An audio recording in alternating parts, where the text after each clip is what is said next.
Good morning. I've been trying to make a video for a good week now, fighting the weather. A beautiful day yesterday, but really high winds, and I haven't got one of those microphones that stops the wind noise. Today, well, it wasn't windy. The wind's starting to get up. It wasn't going to rain until midday, so I've rushed up here, but goodness, the cloud is low and it looks like it could rain imminently. So I'll rush on and show you what I'm doing. It was my birthday last week, so I got the gardening tool. I'll show you my other one as well. 2 gardening tools. I got a thermometer for the compost, which I've never had before, and I got a hurry. Been wanting a hurry for ages, and as you see, I've already tried it out. It's already got mud on it. It's really good, this. It's got little measurements down the sides. It's got a little notch for cutting string. Got a little saw. I'm sure I'll saw something with that and pointed things there. I like it. The thermometer, well, I'll show you now. I'll give you a demonstration.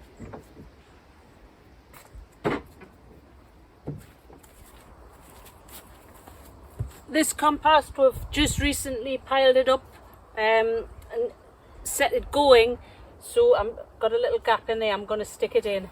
Now, I will say, I've been making compost successfully for probably about 20 years now, so I don't really need this because I know I can make compost. But it was just out of curiosity, really. Also because I get a lot of seeds in my compost that don't get killed. So I get a lot of weed seeds when I put the compost out in the garden. Now, I know that's because my compost doesn't get hot enough. Which, as we've been monitoring this, it would seem to be definitely true. I'll show you in a few minutes what it gets up to. This compost has been like this for probably a week. It should be up to temperature. As you can see, can you see that? It's only up to 40, not even up to 40 degrees C. It might climb up to 40 if I leave it for a bit. Nowhere near hot enough. It needs to get up to about 80 degrees centigrade. That's what it should get up to. And I was starting to get stressed about it. However, as I say, I've had to give myself a talking to. It's going up a little bit. Yeah, I've had to give myself a talking to because I know I can make compost. Been doing it for years. I hope this will be a useful tool for us rather than just an anxiety making device. What we'll do is in about another week we'll pull this out again. We'll give it another stir. One of the things that I don't do when I make compost is, basically because I'm too lazy, is I don't chop it all up small. I just fling whole plants in. Everything just goes in as I pull it from the ground, or whatever else I'm putting in there. It definitely helps if you chop all your compost up small and layer it up nicely. I try to layer, but I don't chop it up. Hence there's big gaps and it takes much longer for it to start composting in the first place. Your compost is going to compost right down much quicker if you chop it up small. So we'll just keep pulling this out and giving it a stir, and the temperature will go up eventually, I'm sure. Not too worried, she says.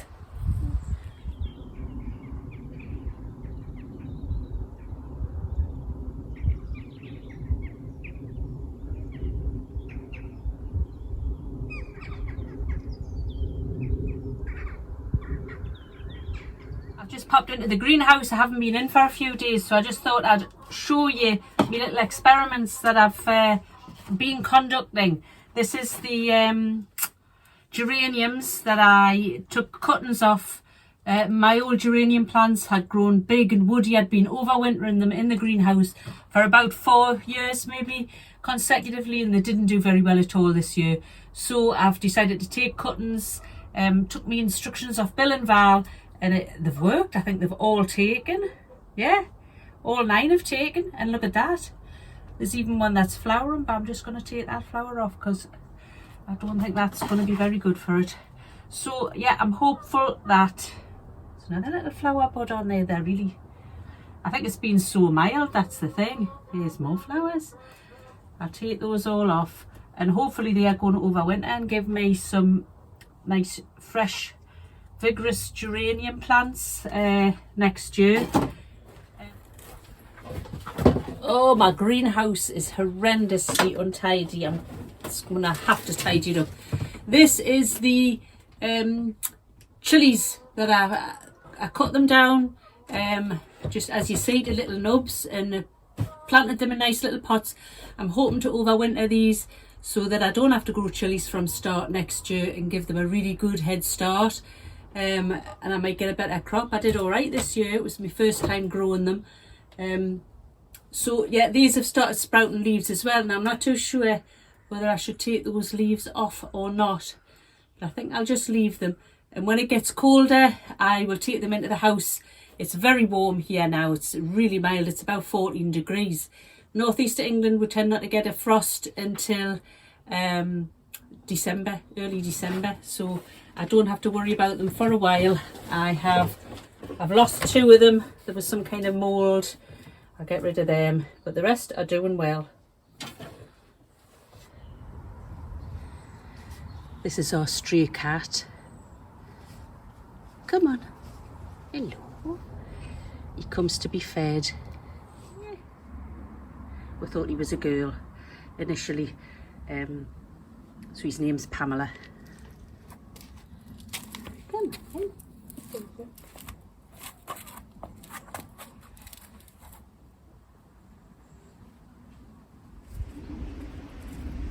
So I've been busy in this big border and this one behind us. I don't know whether you can remember, I had my squash in here, my winter squash, and I had courgettes in here.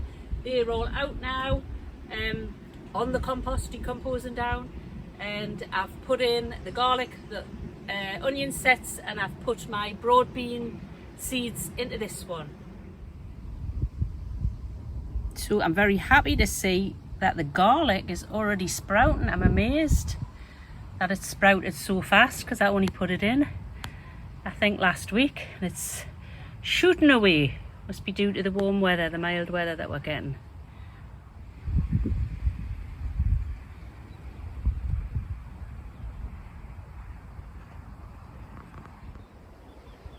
Might not be so clear through the netting, but there's all my little onion sets in.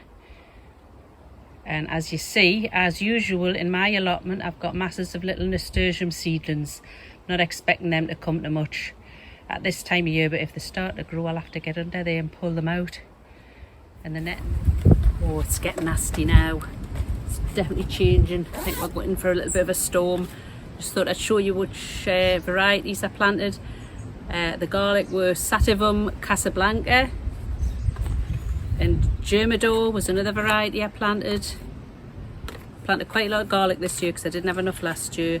And the onions, I planted 100 Japanese onions.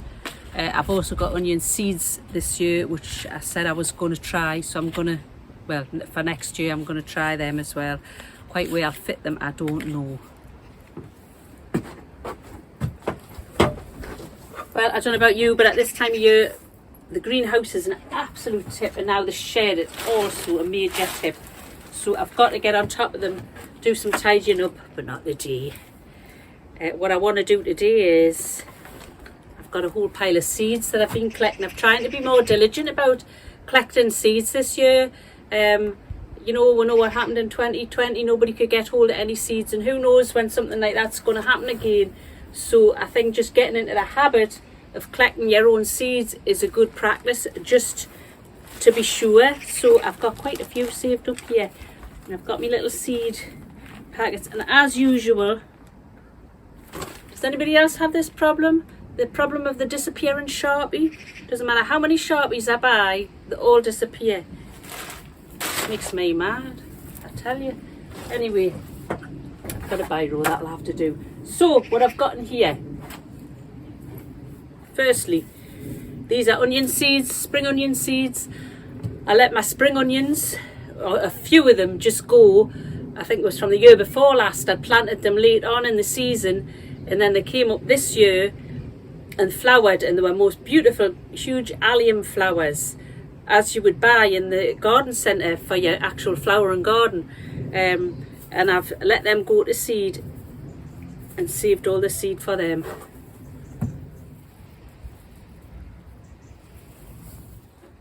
My aim is to get them into little bags labelled and put away and brought out this shed, because I think the shed will get too damp for them. They were purple spring onions, and I'll take these home and store them in a dry space somewhere until next spring.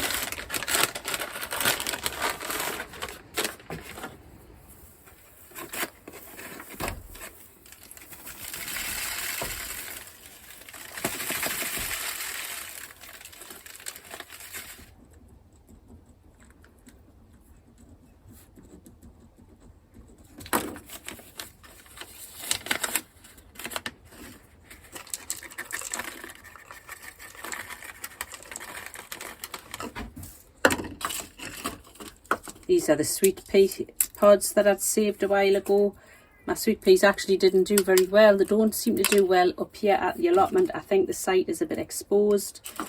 I plant them at the front where the wind comes howling across, and yeah, they don't do that well, but nonetheless I'll save the seed.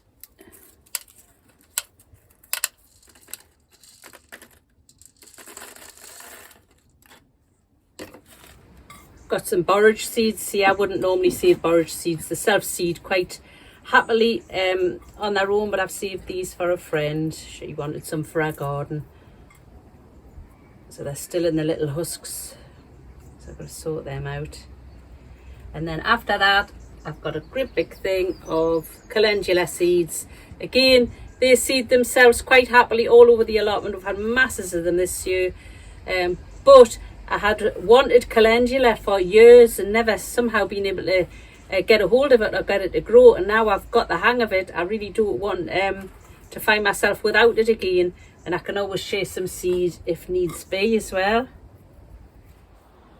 Just found the Sharpie in my pocket after blaming everybody else in the family. These are the stalks of the sunflowers from the allotment. I mean, that rock hard, impossible to compost down, so I've decided I'm just going to save them this year. The lady in the allotment opposite me saved hers the year before and made a framework for our beans, so I'm going to do the same. I think it's a really good use of, you know, it's almost as, well, it is almost as stiff as a bamboo as long as it doesn't rot over the winter. Anyway, I think I'm going to head home because it's nasty up here. It's very foggy, very damp. The hair is just gone mad. So thank you for joining me, and we'll catch you next time. Bye.